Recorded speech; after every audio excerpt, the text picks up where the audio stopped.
The old wooden steps creaked under Joseph Nighthawk's weight as he sat there, holding his little girl close to his chest. The autumn wind was getting colder now, whipping across the Arizona reservation like it had something to prove. His daughter Little Moon hadn't eaten properly in 3 days. Her small body felt so light in his arms, too light. Every little whimper that escaped her lips felt like a knife twisting in his heart. Joseph looked down at her pale face and felt his eyes burning. When was the last time she smiled? When was the last time she ran around like kids her age should? He couldn't remember anymore. Everything had become a blur of worry and empty cupboards. 6 months. That's how long it had been since his wife left this world. Cancer took her so fast that Joseph barely had time to understand what was happening. One day she was there, laughing and cooking her famous fry bread. The next day she was in the hospital. Then she was gone. Just like that. The woman he loved, the mother of his child, disappeared from their lives like smoke in the wind. He thought he could handle it. He thought he was strong enough. His grandfather used to tell him stories about Apache warriors who faced impossible odds and survived. "We are strong people," the old man would say, his weathered hands gesturing as he spoke. "We bend, but we don't break." But right now, sitting on these steps with his hungry child, Joseph felt completely broken. The auto shop where he worked had closed down 2 months ago. The owner just put up a sign one morning that said closed for good, and that was it. No warning, no final paycheck, just gone. Joseph had tried everything after that. He'd driven to every business in town, filled out applications, asked around. Nothing. The reservation didn't have many jobs to begin with, and now even less. His pride wouldn't let him ask for help. The tribe already struggled to take care of everyone. He'd seen the food bank lines getting longer each month. He'd heard about families doubling up in trailers because they couldn't afford rent. How could he ask for help when everyone else was barely surviving too? The savings account he and his wife had built up over the years was empty now. Every dollar had gone to medical bills, funeral costs, keeping the lights on, buying whatever food he could afford. He'd sold his truck last month just to pay rent and buy groceries. Now he had nothing left to sell except his grandfather's old jewelry, and he couldn't bring himself to do that. Not yet. Joseph shifted Little Moon in his arms. She was so quiet now, too quiet. Children her age should be noisy, running around, asking a million questions, but Little Moon just lay against his chest, her breathing shallow, her little stomach probably cramping from hunger just like his was. He'd given her the last of the canned soup yesterday morning. He'd told her he wasn't hungry, that she should eat it all. The lie came easily because what else could he do? Watch his baby girl starve? He'd rather starve himself 100 times over than see her suffer. The sun was starting to set now, painting the desert sky in beautiful colors. Orange, pink, purple, red.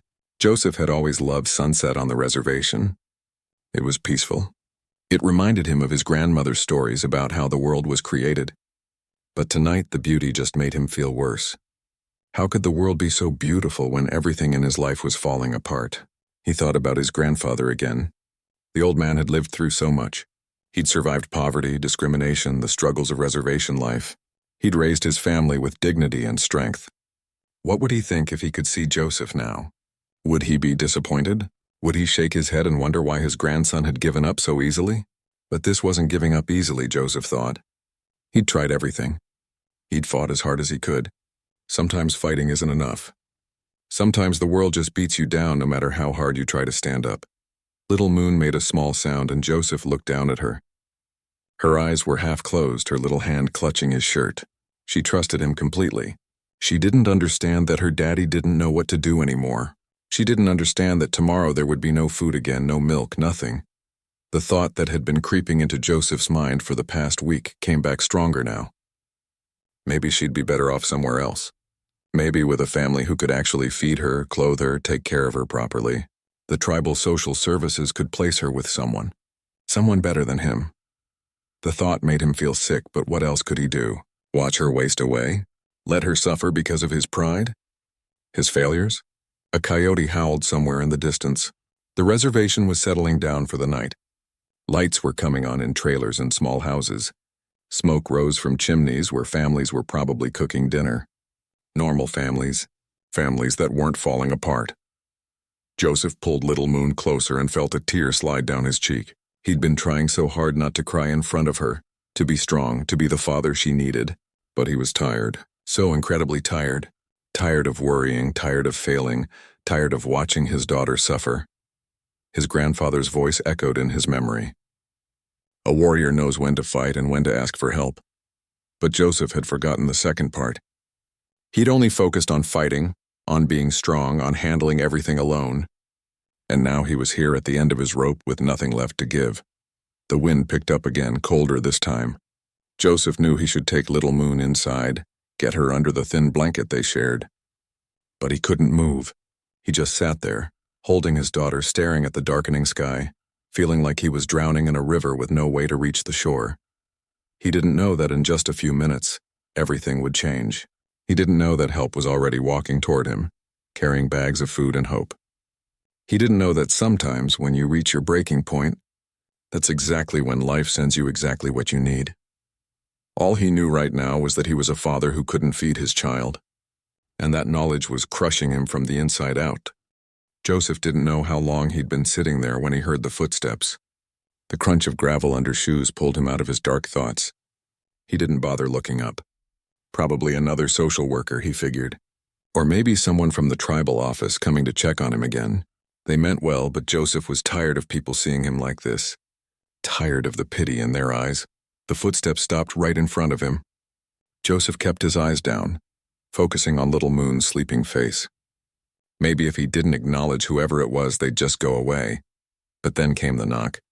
Not on the trailer door, but a gentle tap on the wooden railing beside him. It was such a soft, uncertain sound that Joseph finally looked up. The woman standing there was old, maybe in her 70s. White lady with silver hair pulled back in a simple bun. She wore a plain blue cardigan and jeans, nothing fancy. Her face had wrinkles that spoke of a life well lived, and her eyes were kind but hesitant, like she wasn't sure if she should be there. "Mr. Nighthawk?" she asked. Her voice was soft, almost apologetic. Joseph just stared at her. He'd never seen this woman before in his life. Who was she? What did she want? "My name is Margaret Sullivan," she continued when he didn't respond. "I hope I'm not intruding." Joseph noticed she was carrying 2 canvas shopping bags. They looked heavy, and she shifted them in her grip as she spoke. That's when the smell hit him. Fresh bread, warm soup. His stomach twisted so hard it hurt. Little Moon stirred in his arms, and Joseph instinctively held her tighter. Protective. Who was this strange woman, and why was she here? Margaret seemed to sense his suspicion because she quickly added, "I was told you might need a friend. A nurse at the tribal health clinic mentioned that you were going through a difficult time." The tribal health clinic. That's where his wife had spent her last days. Joseph remembered the nurses there. They'd been kind to both of them. "But why would they send this woman here? May I come in?" Margaret asked. "Or we could talk out here if you prefer." "I brought some food." "Nothing fancy. Just some soup I made this morning and fresh bread." Joseph's pride screamed at him to say no, to tell her he didn't need charity from strangers, to send her away and handle his problems on his own. But Little Moon chose that exact moment to whimper in her sleep, her little stomach probably cramping again from hunger. The sound broke something in Joseph. He couldn't do this alone anymore. He just couldn't. "Why?" he asked, his voice rough from not speaking much lately. "Why would you do this? You don't even know me." Margaret's eyes grew wet and she blinked quickly. "Because somebody did the same for me once when I needed it most. And because nobody should have to face hard times alone." She gestured to the bags again. "This soup is getting cold and I'd hate for it to go to waste, please. Let me at least leave it with you." Joseph looked down at Little Moon again. His daughter needed food more than he needed pride. Slowly he nodded and stood up, careful not to wake her. Inside the trailer, Joseph felt embarrassed by how empty everything looked. The small living space was clean but bare. No food on the counter. Dishes washed and stacked because there was nothing to cook. The refrigerator humming empty in the corner. Margaret didn't seem to judge, though. She just set the bags down on the small table and started unpacking. First came a large container of chicken soup, still warm. Then a loaf of bread wrapped in a cloth. Apples, oranges, a gallon of milk. Some crackers. Peanut butter. And at the bottom of the second bag, a small stuffed bear with soft brown fur. "I wasn't sure if your daughter had any toys," Margaret said quietly, pulling out the bear. "Every child should have something to hug." Little Moon's eyes fluttered open at that moment. She saw the bear and her eyes went wide.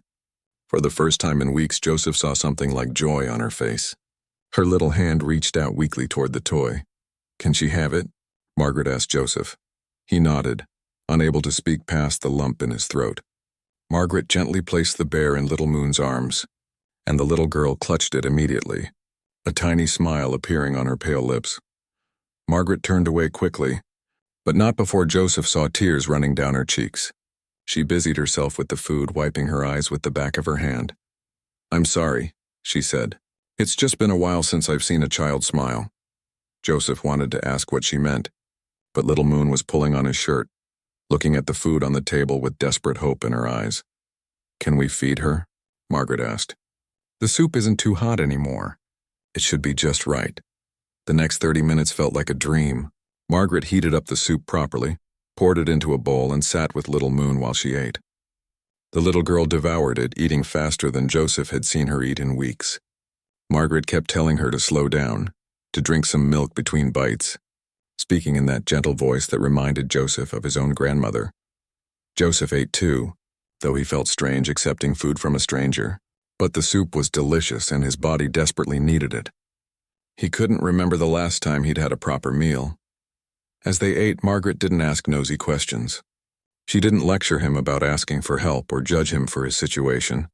She just sat there, occasionally helping Little Moon with her spoon, making sure she had enough, offering more bread when her bowl was empty. It was Little Moon who broke the comfortable silence. Looking up at Margaret with soup on her chin, she said in her small voice, "You're nice." Margaret's face crumpled and fresh tears spilled down her cheeks. "Thank you, sweetheart. You're very nice too." Joseph suddenly realized this woman wasn't just here out of pity. She was here because she needed this too. Something about the way she looked at Little Moon, the way her hands trembled slightly when she helped her eat, told Joseph that Margaret was carrying her own pain. "You said someone helped you once," Joseph said quietly. "When was that?" Margaret took a shaky breath. "When my husband died last year, and before that when my son passed away, people I'd never met brought food, sat with me, made sure I didn't completely fall apart. I learned that accepting help isn't weakness. It's actually the bravest thing you can do." Joseph felt his own eyes burning now. This woman had lost her husband and her son, and she was here helping him and his daughter instead of drowning in her own grief. "I'm sorry for your losses," he said. "And I'm sorry for yours," Margaret replied. "The nurse told me about your wife. I can't imagine how hard this has been for you." They sat in silence for a moment, two grieving people connected by loss and unexpected kindness. Little Moon yawned, full for the first time in days, clutching her new bear. "Tired, Daddy," she mumbled. "I should let you rest," Margaret said, standing up. "But I'd like to come back if that's okay. Maybe in a couple of days. I could bring more food and we could talk." Joseph wanted to say no, wanted to say he'd be fine now that this one meal was enough. But looking at his daughter's peaceful face, knowing there would be more hungry days ahead, he swallowed his pride. "Okay," he said simply. Margaret smiled, and it transformed her whole face. "Thank you for letting me help. You have no idea how much this means to me." As she walked to the door, she turned back. "Oh, and Mr. Nighthawk? You're a good father. Don't ever doubt that. Good fathers are the ones who keep trying even when everything feels impossible." After she left, Joseph stood at the window, watching her old car drive away. Little Moon was already asleep on the couch, her new bear tucked under her chin, her belly finally full. For the first time in months, Joseph felt something other than despair. It wasn't quite hope yet, but it was close. Maybe, just maybe, they would survive this after all. 2 days later, Margaret came back just like she'd promised. This time Joseph was expecting her, and he'd even cleaned up the trailer a bit more, though there wasn't much to clean. Little Moon saw Margaret's car pull up and actually ran to the door, something she hadn't done in months. The food and rest had already started bringing some life back into her. "The nice lady," Little Moon called out, clutching her bear that she now refused to let go of even for a second. Margaret came in with more bags, her face lighting up when she saw Little Moon looking healthier. "Well, don't you look better? Those cheeks have more color now." Over coffee that Margaret had brought along with the food, they started talking. Really talking.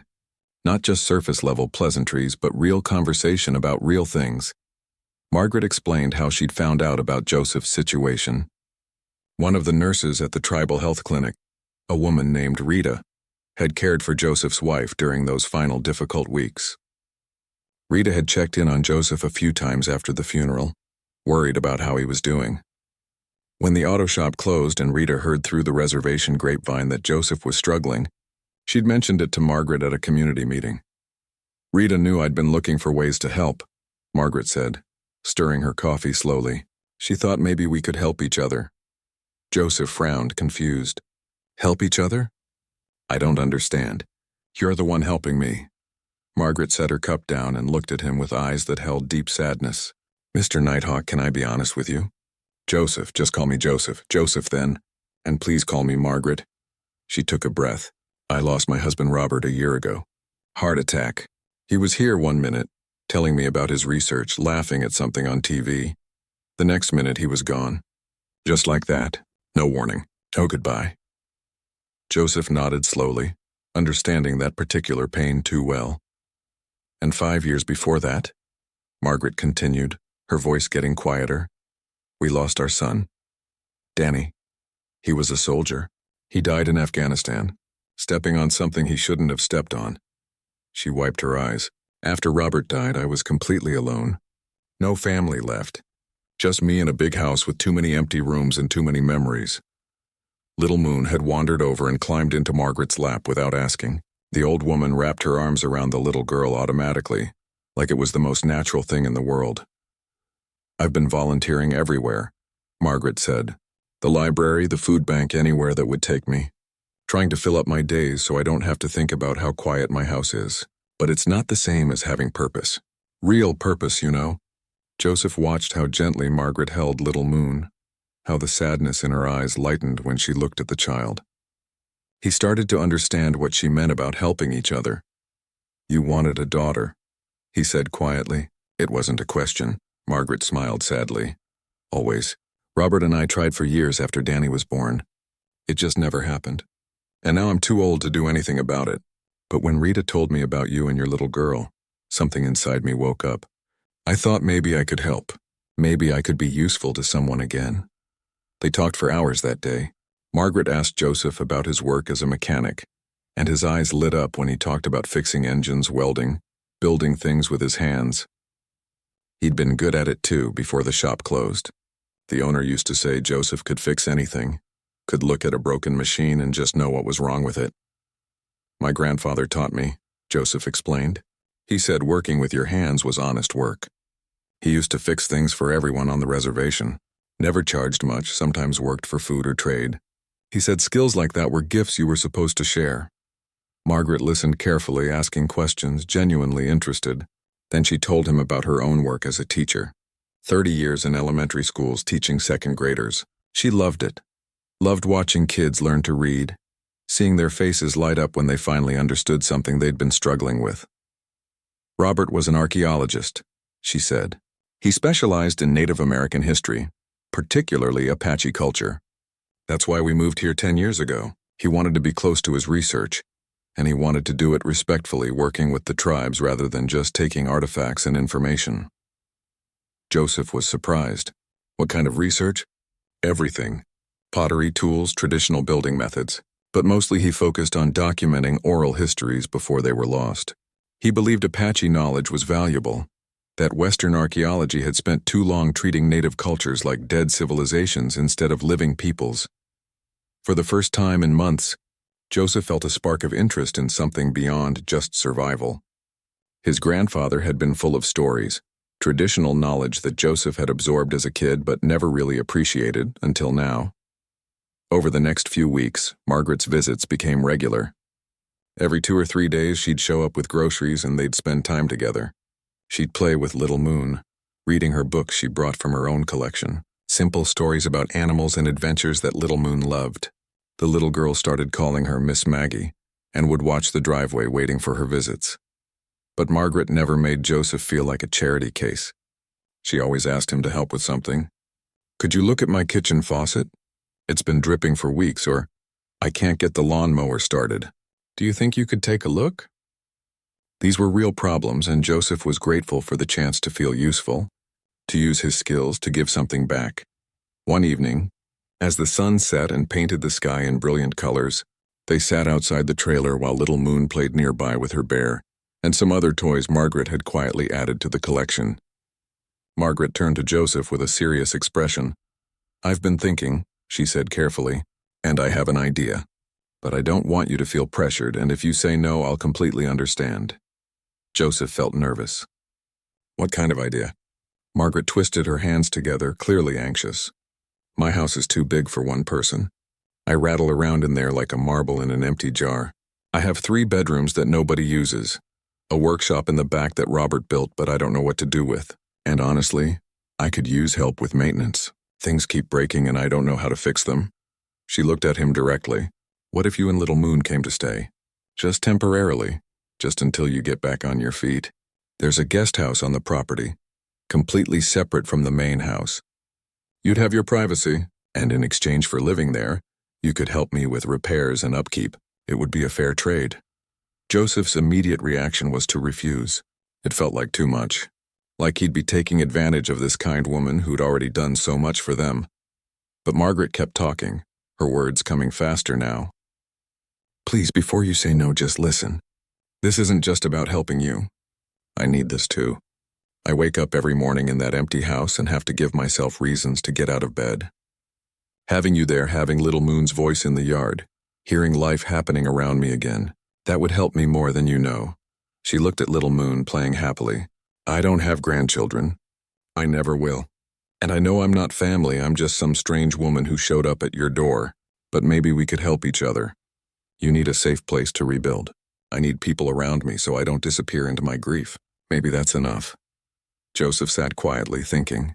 His pride screamed at him that accepting would make him dependent, weak. But another voice, one that sounded like his grandfather, whispered that accepting help with grace was its own kind of strength. "I'd pay rent as soon as I found work," Joseph said finally. "We can work that out later," Margaret replied. "First, let's just get you stable and healthy. Both of you." Joseph looked at his daughter, saw how much happier she'd been these past weeks with regular meals and someone kind to play with. He thought about the coming winter, trying to keep the trailer warm with its thin walls and broken heater. He thought about what was best for Little Moon, not what was best for his pride. "Okay," he said quietly. "Okay, we'll try it. But this is temporary, and I will pay you back somehow." Margaret's smile was brighter than the sunset. "Deal, and Joseph? Thank you. You're helping me more than you realize." As they shook hands on it, Joseph felt something shift inside him. Maybe accepting help wasn't giving up. Maybe it was just accepting that life was hard and people needed each other to get through it. His grandfather had always talked about community, about how the tribe survived by taking care of each other. Maybe this was just a different kind of tribe. Moving day came on a bright Saturday morning. Joseph didn't have much to pack. A few clothes, Little Moon's things, his grandfather's jewelry box, and some photos. Everything fit in Margaret's car in one trip. As they drove through the reservation gates and toward town, Joseph felt a strange mix of relief and guilt. Relief that Little Moon would be warm and fed. Guilt that he couldn't provide those things himself. Margaret's property was about 20 minutes from the reservation, down a quiet road lined with cottonwood trees. When they pulled up, Joseph's breath caught. The main house was beautiful, not fancy but solid and well-maintained. Single story, painted cream with blue shutters, a wide porch wrapped around the front. Behind it, he could see the smaller guest house Margaret had mentioned. It was more like a cottage, really, with its own little porch and a red door.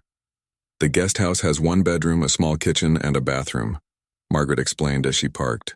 "Robert built it years ago, thinking maybe Danny would come back and live here with his family someday.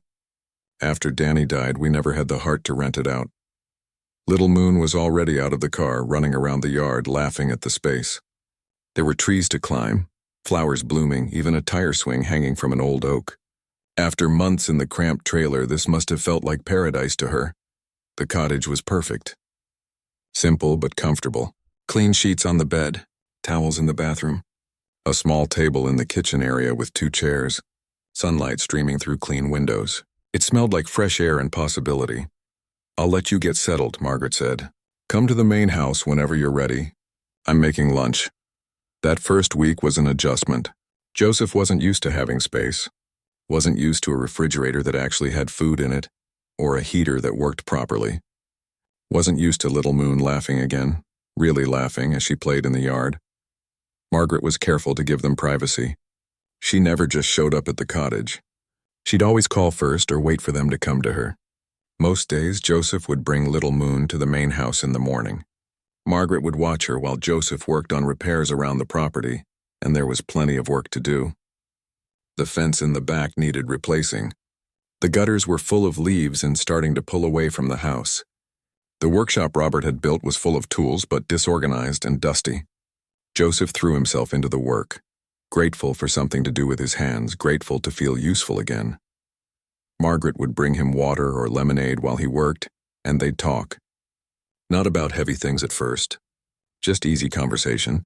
She told him about her years teaching, funny stories about kids who'd said hilarious things or the time a pet hamster escaped in her classroom, and they spent a whole day trying to catch it. Joseph found himself talking too, telling stories about his grandfather, how the old man used to take him into the desert and teach him to track animals, how he'd explain which plants were safe to eat and which ones to avoid, how he'd tell stories about the old days, about Apache warriors and traditions that were slowly being forgotten. Robert would have loved to hear these stories, Margaret said one afternoon. They were sitting on her porch while Little Moon napped inside. He was always worried about knowledge being lost. He used to say that when an elder dies, it's like a library burning down. Joseph nodded. My grandfather said something similar. He used to tell me I needed to remember everything, to pass it on to my kids someday, but I didn't pay enough attention. I was young and thought I had all the time in the world. You still have time, Margaret said gently, and you remember more than you think you do. As weeks passed, they fell into a comfortable routine. Joseph would wake early, make breakfast for Little Moon, then spend the morning working on whatever needed fixing. Margaret would watch Little Moon teaching her letters and numbers, reading to her, playing games. In the afternoons, Joseph would spend time with his daughter while Margaret did her own things. Evenings, they often ate together, taking turns cooking, sharing stories. Little Moon was thriving. She'd gained weight, her cheeks were rosy, and she'd started talking more. She followed Margaret around like a little shadow, asking endless questions the way kids do. Why is the sky blue? Where do birds sleep? Can I have a cookie? Margaret never seemed annoyed by the constant questions. She answered each one patiently, seeming to love every minute of it. Joseph realized she'd been starving for this kind of connection, just as much as he'd been starving for stability. One night, about a month after they'd moved in, Joseph was fixing the porch light at the main house when Margaret came outside with 2 cups of coffee. Can we talk? She asked. Joseph's stomach dropped. Was she going to ask them to leave? Had he done something wrong? But Margaret just handed him a coffee and sat on the porch steps. I've been thinking about your job situation. You mentioned you've been applying places but not getting callbacks. Yeah, Joseph admitted. I think the gaps in my resume don't help. And honestly, I think some places see my addresses on the reservation and make assumptions. Margaret frowned. That's discrimination. Maybe. But it's hard to prove, and I can't afford a lawyer anyway. Well, Margaret said, sipping her coffee, I've been talking to some people. Old colleagues, friends from my teaching days. There's a woman I used to work with whose husband owns an auto restoration business in Phoenix. Classic cars, high-end work. She mentioned they're looking for skilled mechanics and welders. Joseph's heart jumped. Really? I told her about you. About your skills, your work ethic. She said her husband would be willing to interview you. No promises, but at least it's a chance. Joseph didn't know what to say. He just stared at her, this woman who kept giving and giving without asking for anything in return. Why are you doing all this? He finally asked. Margaret was quiet for a moment. Remember I told you someone helped me once? After Danny died, I fell apart. Completely fell apart. I couldn't eat, couldn't sleep, couldn't see the point in anything. My friend Linda, another teacher, she basically moved in with me for 2 weeks. She made me eat, made me get out of bed, sat with me when I cried. She saved my life. She looked at Joseph directly. When Robert died, different friends did the same thing. They brought food, they called every day, they didn't let me disappear into my grief. I learned that we're not meant to do life alone. We're meant to help each other. And right now you need help. Someday when you're stable again, you'll help someone else. That's how it works. Joseph felt his eyes burning. I don't know how to thank you. You don't have to thank me. Just let me help. That's all I need. The interview was scheduled for the following week. Margaret insisted on watching Little Moon so Joseph could focus. She even lent him her car to drive into Phoenix, refusing to take no for an answer. The night before the interview, Joseph couldn't sleep. He kept thinking about everything that had happened. How close he'd come to giving up completely. How Margaret had appeared at exactly the right moment, like some kind of miracle. He thought about his grandfather's teachings. The old man used to say that the universe had a way of balancing things out, that when darkness came, light would follow. That help often came from unexpected places, and the wise man recognized it and accepted it with gratitude. Maybe this was what his grandfather had meant. Maybe strength wasn't just about fighting alone. Maybe real strength was knowing when to let people in, when to accept help, when to trust that not everyone was out to hurt you. The next morning, Margaret made him breakfast and gave him a pep talk. Little Moon hugged him tight and said, "Good luck, Daddy. Grandma Maggie says you're going to do great." Grandma Maggie. Joseph noticed Margaret's eyes get wet when Little Moon said it, but she was smiling. "She's right," Margaret said. "You're going to do great. Just be yourself and show them what you can do." As Joseph drove toward Phoenix, the morning sun rising behind him, he felt something he hadn't felt in a very long time. Hope. Real, genuine hope that things might actually work out, that he might actually pull through this dark time and come out the other side stronger. And if he did, it would be because a lonely widow and a desperate father had found each other at exactly the right moment and decided to help each other survive. Sometimes that's all life is, Joseph thought. Just people helping people one day at a time until the darkness passes and the light comes back. The auto restoration shop in Phoenix was nothing like the small garage Joseph had worked at before. This place was huge, with vintage cars in various states of repair lined up like treasures in a museum.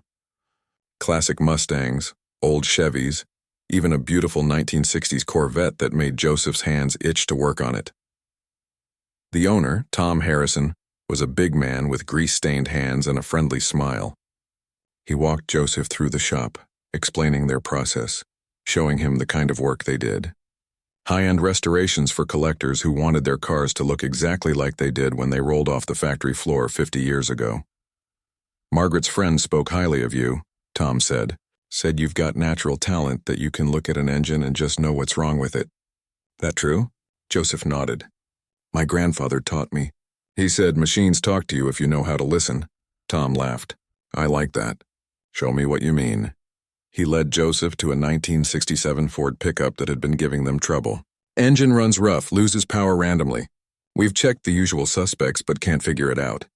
Joseph popped the hood and just looked for a minute. He didn't touch anything at first, just studied the engine, listening to it idle. Then he leaned in closer, running his hand along some wires, checking connections. He found it within 5 minutes. "Here," he said, pointing to the distributor cap. "Hairline crack. You probably can't see it unless you know what to look for. It's letting moisture in, causing intermittent misfires. That's why it's random. Happens more when it's humid or after you wash the engine." Tom examined where Joseph was pointing, then grabbed a magnifying glass. "I'll be damned. You're right. I looked at that cap 3 times and missed it." The interview turned into a working conversation.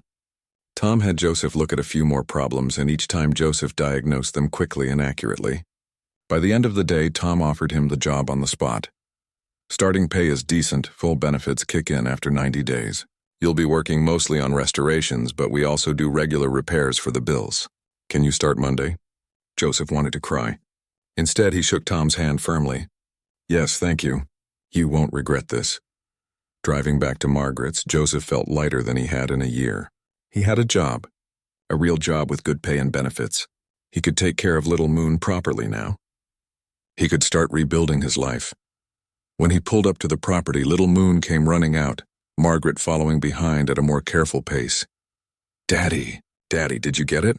Joseph scooped her up and spun her around. "I got it, baby girl." "Your daddy has a job." Margaret's smile was huge. "I knew you would. I told you."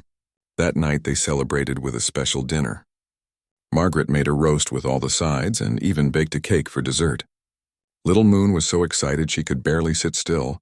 chattering about how her daddy was going to fix cars and make them shiny and new.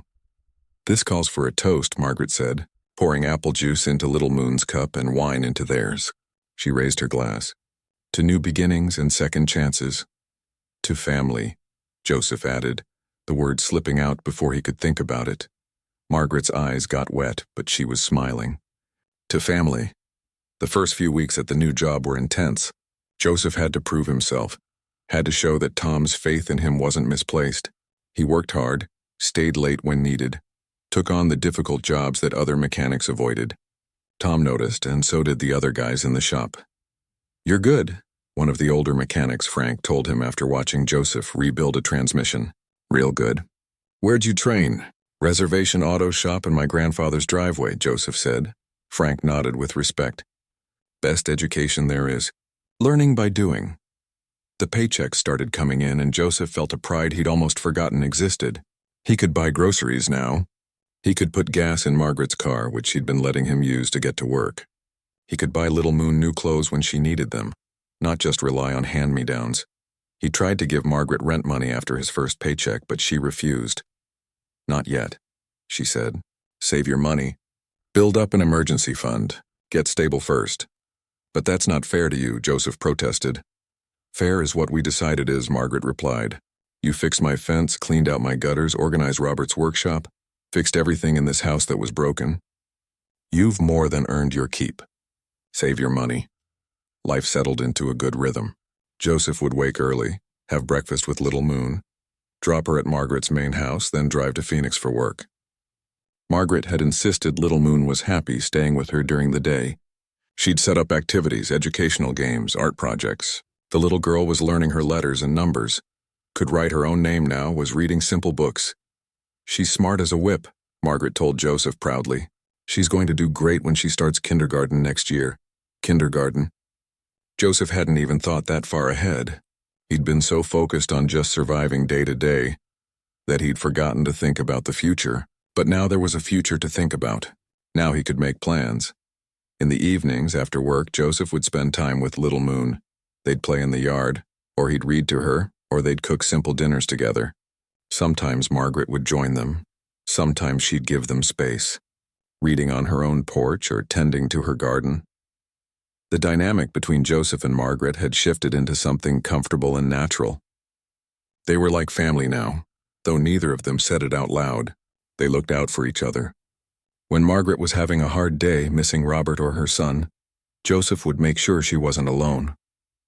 When Joseph had nightmares about his wife or worried about being a good enough father, Margaret would talk him through it over coffee. Little Moon had started calling Margaret Grandma Maggie full-time now, and Margaret had stopped correcting her. The joy on the older woman's face when she heard it was obvious. She'd never be a real grandmother, but this was close enough, and it filled a hole in her heart that had been empty for too long. One Saturday, about 3 months after Joseph started his new job, he was working in Robert's old workshop. He'd been fixing it up, organizing all the tools, making it functional again. Margaret had told him he could use it for his own projects if he wanted. Margaret came out with lemonade and found Joseph studying Robert's old research notes. Notebooks full of sketches, measurements, observations about Apache building techniques and tools. "He spent years on this research," Margaret said softly. "He loved it. Said every culture had wisdom that modern people had forgotten." Joseph ran his hand over a sketch of a traditional Apache shelter. "My grandfather used to talk about this kind of stuff. I wish I'd paid more attention." "It's not too late to learn," Margaret said. "I have all of Robert's research. His contacts at the Tribal Cultural Center. His photographs.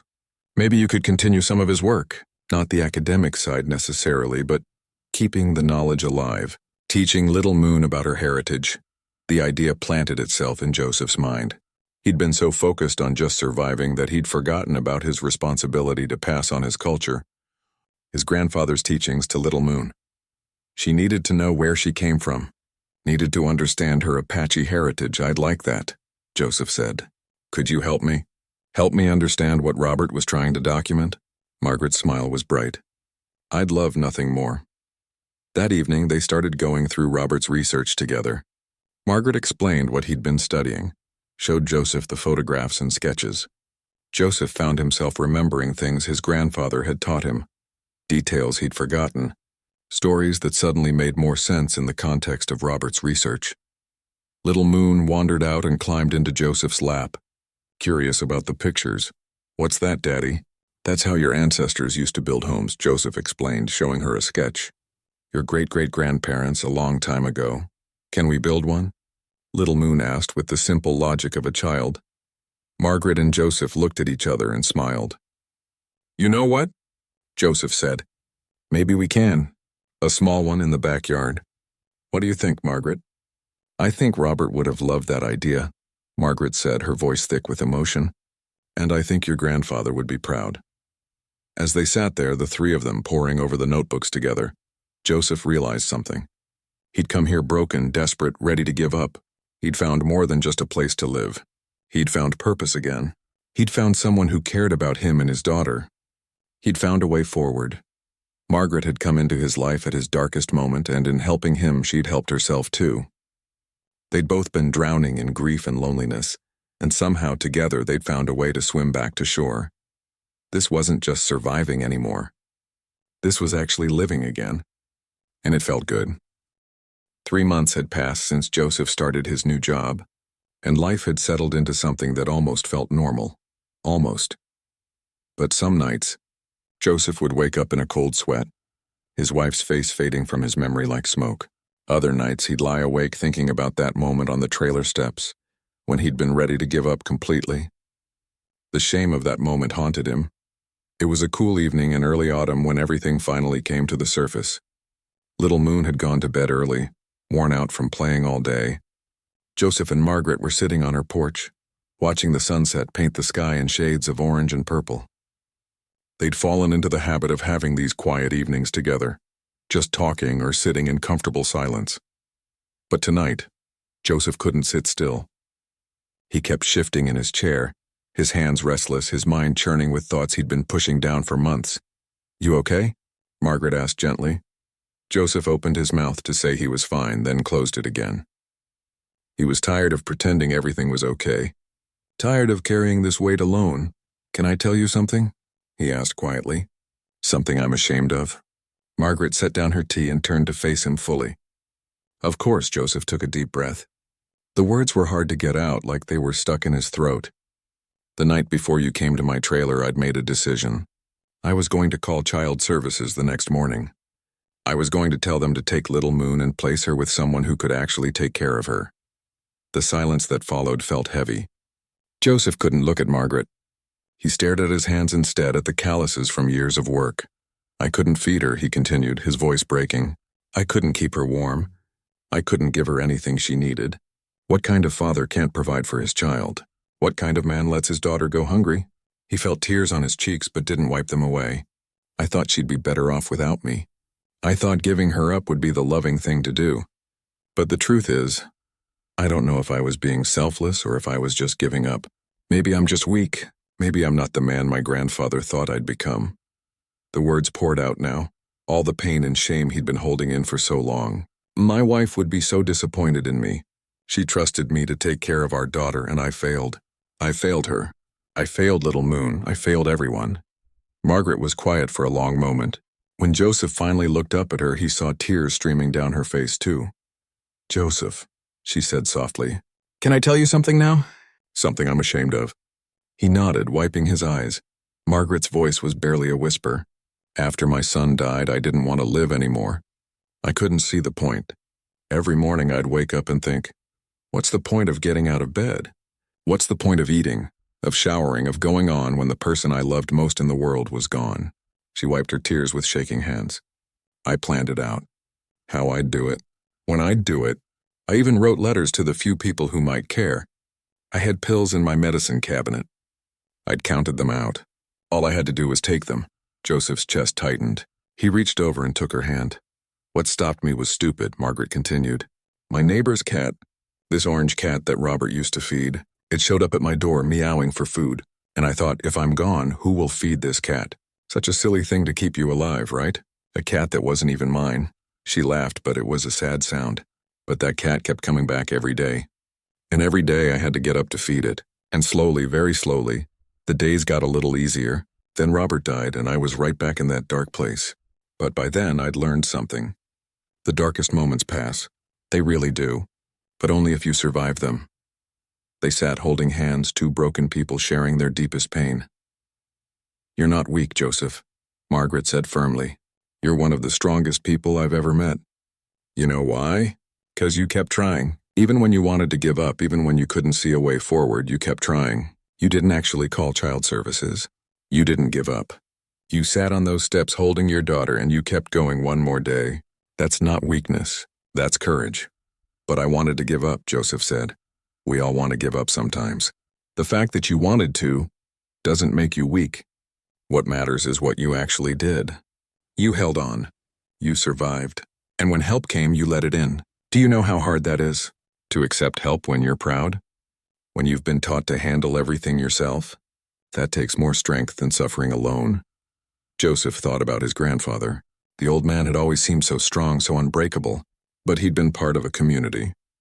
He'd helped others and let others help him.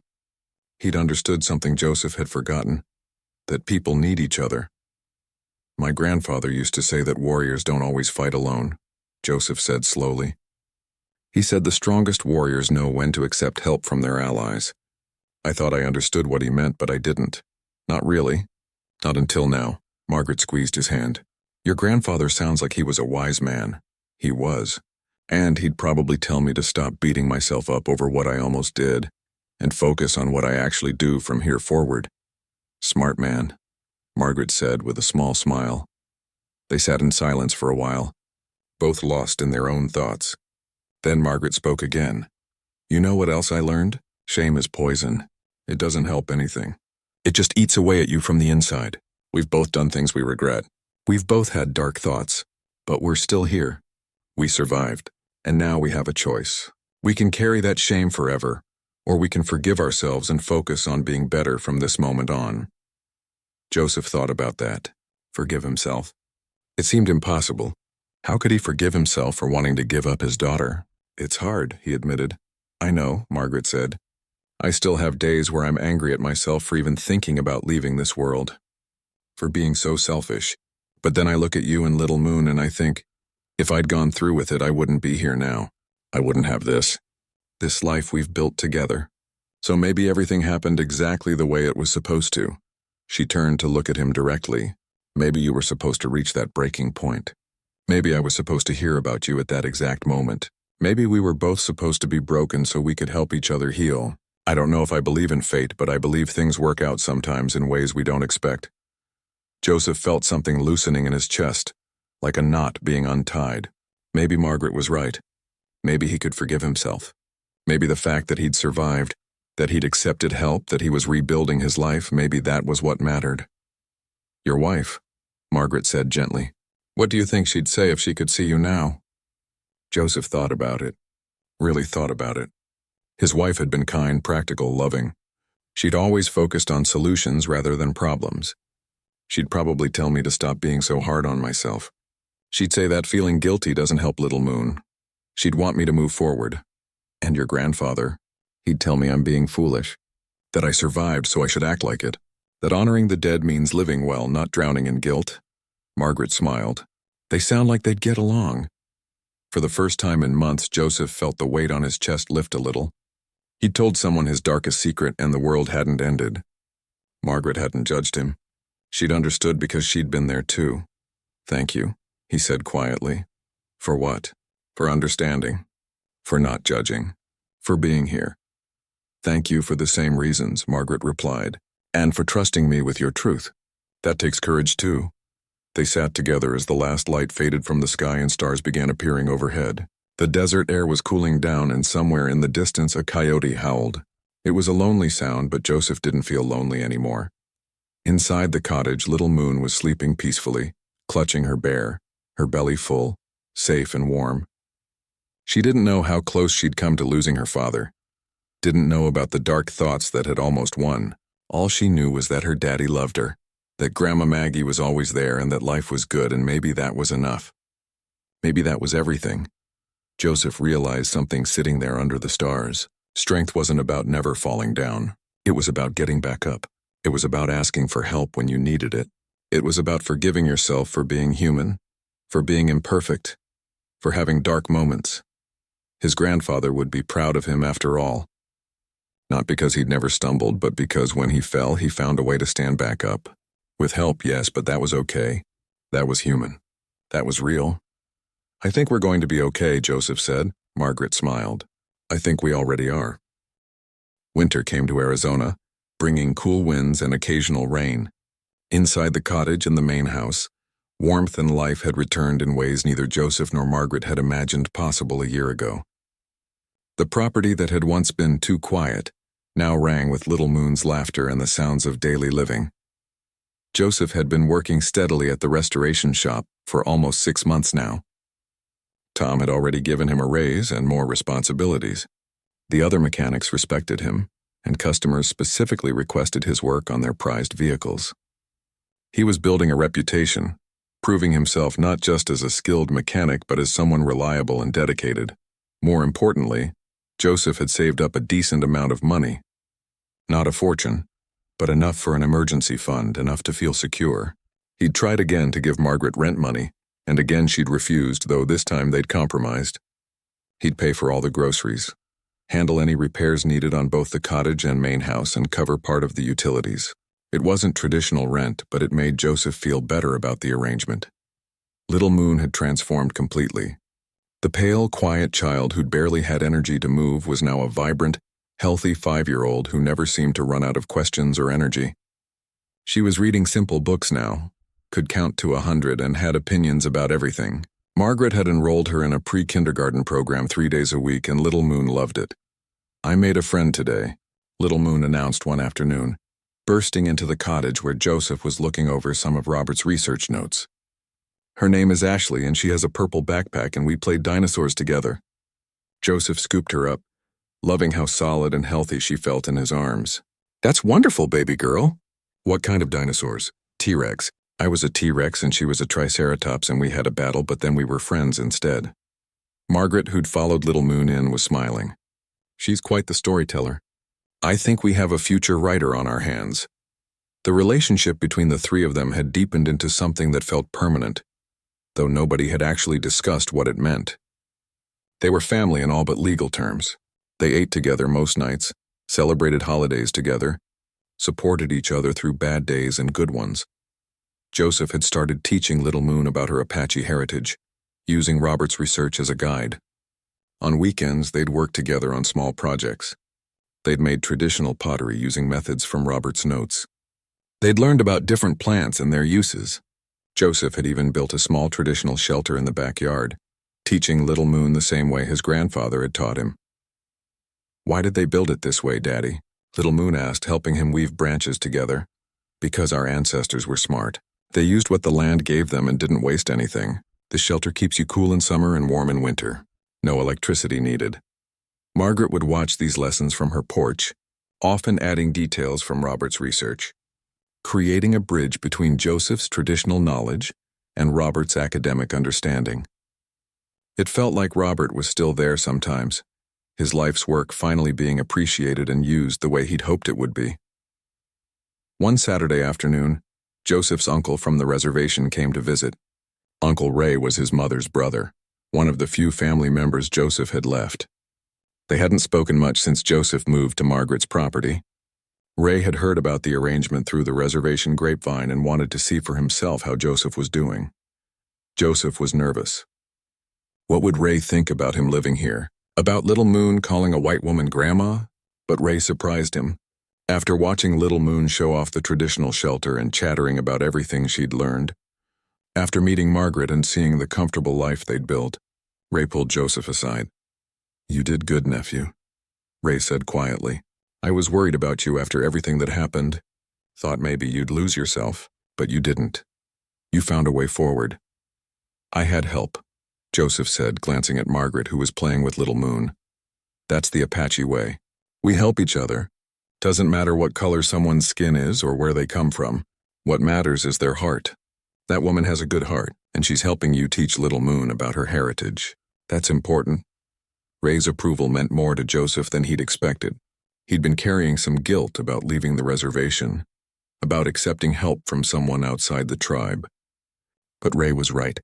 The Apache way was about community, about helping each other, about passing on knowledge. Margaret was doing all of those things. That evening, after Ray left, Joseph found Margaret in her garden, tending to some winter vegetables she'd planted. "Thank you," he said. Margaret looked up, confused. "For what?" "For everything. For not just feeding us and giving us a home, but for caring about Little Moon's heritage, for using Robert's research to help me teach her. My uncle noticed that. It meant a lot." Margaret stood up, brushing dirt off her hands. Robert spent years learning about Apache culture because he respected it. He believed every culture had wisdom worth preserving. Teaching Little Moon, helping you reconnect with your grandfather's knowledge, it's what Robert would have wanted. It's what I want too. She looked at the small shelter in the yard, and honestly, it's helped me feel closer to Robert. His research wasn't just academic papers collecting dust. It's actually being used, actually helping someone. That makes me happy. They stood together in the fading light, watching Little Moon chase fireflies in the yard. "I've been thinking," Joseph said carefully, "about the future, about making this arrangement more permanent." Margaret turned to look at him, her expression unreadable. "I know we've been living day to day," Joseph continued, "not really talking about what happens next. But I don't want next. I like this. I like our life here. Little Moon is happy. I'm happy. And I think you're happy too." "I am," Margaret said softly. "What if we made it official? Not just me helping around the property in exchange for rent, but a real partnership. You're Little Moon's grandmother in every way that matters. Your family. Can we just admit that and stop pretending this is temporary?" Margaret's eyes filled with tears. "I'd like that. I'd like that very much. But Joseph, you're young. You're getting your life back together. What if you meet someone? What if you want to move on?" Joseph shook his head. "You think I haven't thought about that? The truth is, I can't imagine our life without you in it. Little Moon can't imagine it either. You're not a temporary solution. You're family. Real family. The kind you choose." Margaret pulled him into a hug, and Joseph could feel her shoulders shaking as she cried. "You have no idea how much I needed to hear that. I've been afraid to get too attached, afraid you'd leave once you were stable. But I love that little girl like she's my own granddaughter, and I care about you like you're my son." "Then let's stop being afraid," Joseph said. "Let's build something real here, something lasting." That night they sat down together and talked seriously about the future for the first time. They discussed finances, responsibilities, boundaries. They talked about what would happen if Joseph eventually wanted to date someone, how they'd handle it. They talked about Little Moon's education, her future, how they'd work together to give her the best life possible. It wasn't a legal arrangement, but it was a commitment. They were choosing to be family, and that choice felt more powerful than any legal document. Over the next few months, life continued to improve. Joseph got another raise at work. Margaret started volunteering at Little Moon's school, helping in the classroom. Little Moon thrived, making friends, learning, growing more confident every day. They established new traditions. Sunday dinners with family recipes from both Joseph's Apache heritage and Margaret's Irish background. Saturday morning pancakes where Little Moon was allowed to add whatever toppings she wanted, no matter how strange. Evening walks around the property, the three of them together talking about their days. Joseph started having some of his tribal family over for dinners. Uncle Ray became a regular visitor, bringing his wife and teaching Little Moon more about their traditions. Margaret welcomed everyone warmly, and soon she was accepted as part of the extended family too. The property itself reflected their blended family. The traditional Apache shelter stood next to Margaret's garden. Robert's workshop was full of both modern tools and traditional Apache crafts they were learning to make. Inside the houses, you'd find Apache pottery next to Margaret's family heirlooms, tribal artwork next to photos of Robert and his son. One evening, as they sat on the porch watching another Arizona sunset, Little Moon climbed into Margaret's lap. "Grandma Maggie, will you always be my grandma?" she asked. Margaret hugged her tight. "Always, sweetheart. Forever and always." "Good," Little Moon said, satisfied. "Because I love you. I love you too, little one. More than you know." Joseph watched them together and felt a peace he hadn't known was possible. Yes, he'd lost his wife. Yes, he'd nearly lost everything. But somehow, through the darkness, he'd found this. A family that chose each other. A home that wasn't about blood but about love and commitment and showing up for each other every single day. His grandfather had been right all along. The Apache way wasn't about suffering alone. Nearly a year had passed since Margaret first knocked on Joseph's trailer door, and the Arizona spring was in full bloom. The property was alive with color, wildflowers dotting the landscape, birds building nests in the cottonwood trees. Life had settled into a comfortable rhythm that felt both natural and miraculous. Then one morning, Tom called Joseph into his office at the restoration shop. "Close the door," Tom said, and Joseph's stomach dropped. Was something wrong? Had he done something to upset a customer? But Tom was smiling. "Relax, you're not in trouble. Actually, the opposite. I've got an opportunity for you." He explained that the company was expanding, opening a specialized division focused on high-end custom work. They needed someone to lead it, someone with both technical skills and creative vision, someone who could take damaged, forgotten vehicles and bring them back to life better than before. "The pay is significantly better," Tom said, laying out the details. "Full benefits from day one, profit sharing, the works. You'd have your own team, your own shop space. You'd basically be running your own operation under our umbrella." Joseph's mind was spinning. This was more than just a job. This was a career, security, a real future for Little Moon. "There's one catch," Tom continued. "The shop is in Phoenix. You'd need to relocate closer to the city. The commute you're doing now wouldn't work with the hours you'd need to put in, at least at first." Joseph's heart sank. Leave Margaret's property? Leave Margaret? "Take some time to think about it," Tom said. "Talk to your family. This is a big decision." That evening, Joseph sat on the porch of the cottage, turning the offer over in his mind. This was everything he'd been working toward. Financial security, professional growth, the ability to really provide for Little Moon. How could he turn it down? But how could he leave? Margaret was family now. This property was home. Little Moon loved it here, loved her school, loved Grandma Maggie. Could he uproot all of that, even for something better? Margaret found him there as the sun was setting, his face troubled. "What's wrong?" she asked, sitting beside him. Joseph told her about the offer, watching her face carefully for a reaction. Margaret was quiet for a long moment. When she spoke, her voice was steady but sad. "That's a wonderful opportunity, Joseph. You should take it. Just like that? You want us to leave?" "Of course I don't want you to leave," Margaret said, her eyes glistening. "But this isn't about what I want. This is about what's best for you and Little Moon. This is the kind of opportunity people dream about. You can't pass it up because of me. You're not just some random person, Margaret. You're family. You're Little Moon's grandmother. This is our home. And it always will be," Margaret said. "But you're young. You need to build your life. Little Moon needs you to be successful, to show her what's possible. You can't limit yourself because of me." Joseph felt anger rising in his chest, though he wasn't sure who he was angry at. "So what, we just leave? We just walk away from everything we've built here?" "I didn't say that," Margaret replied calmly. "I said you should take the opportunity. I didn't say you had to leave." Joseph looked at her, confused. Margaret took a deep breath like she was making a decision. "What if I moved into the cottage? It's smaller, easier for an old woman to maintain. And you and Little Moon could have the main house. More space for her as she grows. A proper home." "Wait, Margaret, we can't take your house." "Wait, why not? It's too big for me anyway. I rattle around in there. And this way you'd still be here. Little Moon could still have her Grandma Maggie. We'd still be family." Joseph shook his head. "That doesn't solve the problem. Even living in the main house, the commute to Phoenix would be too much with the new job's demands." They sat in frustrated silence, both wanting to solve a problem that seemed unsolvable. Then, slowly, an idea formed in Joseph's mind. A crazy idea, but maybe not impossible.